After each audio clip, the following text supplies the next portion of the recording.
basically a big camp, and you got 10,000 people in there in a very limited border patrol manpower, and that's not the fault of these agents. They're working their butts off. I mean, there's only so much they can do. They're severely outnumbered. They need some serious help, and we've been talking to some agents who have been leaking us some videos and telling us what's going on down here. They are insanely frustrated. They need help. They say this situation is completely out of control. And from what we're seeing in the air, it is. And guys, what's bizarre is what we're looking at is like some of these people are just going back and walking into Mexico and then coming back into the U.S. They're just going back and forth. And what we've been told is some of them are going back into Mexico and buying food at like supermarkets out there, or buying food at fast food places, and then bringing it back into the United States. So they're free to come and go, even though this is an international border between supposedly two sovereign countries. But neither side is really patrolling where you see them crossing. It's remarkable to see. I mean, out of all the border coverage we've done all summer, I think this is the most remarkably stunning thing we've seen so far in terms of how bad this problem is. And again, it was just a few months ago when VP Kamala Harris visited El Paso, which is nowhere near this location, and she declared that extreme progress was being made here at the border. This is, we've now had 2 months in a row of more than 200,000 encounters at our southern border, 20-year record highs, more than 1 million people this year already.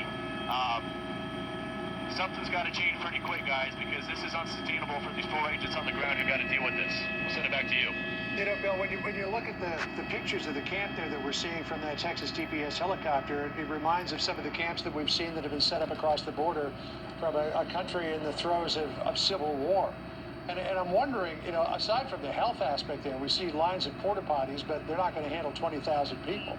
Aside from the budding health problem there, what is the disposition of these migrants going to be if there's not enough people from Border Patrol or Customs and Border Protection to process them?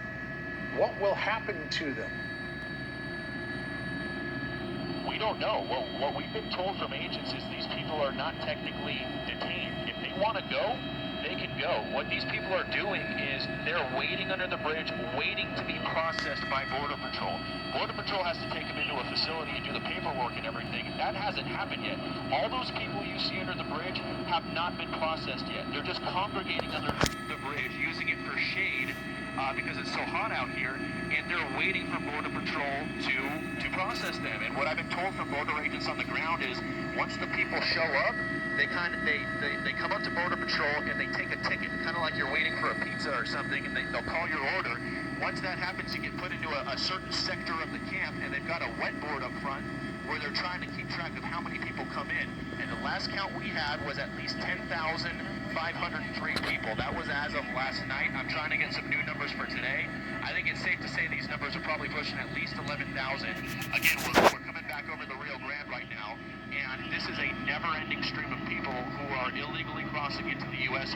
from Ciudad Acuña. And it's remarkable to see that there's obviously... See, they go across that river right there in the Rio Grande.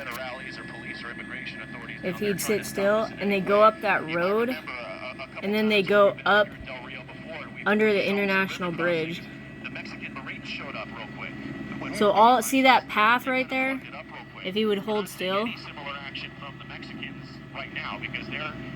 That path that goes beyond where they are crossing at the Rio Grande. Right there. Right there, right above that water area where they were passing. They created a path near the dam.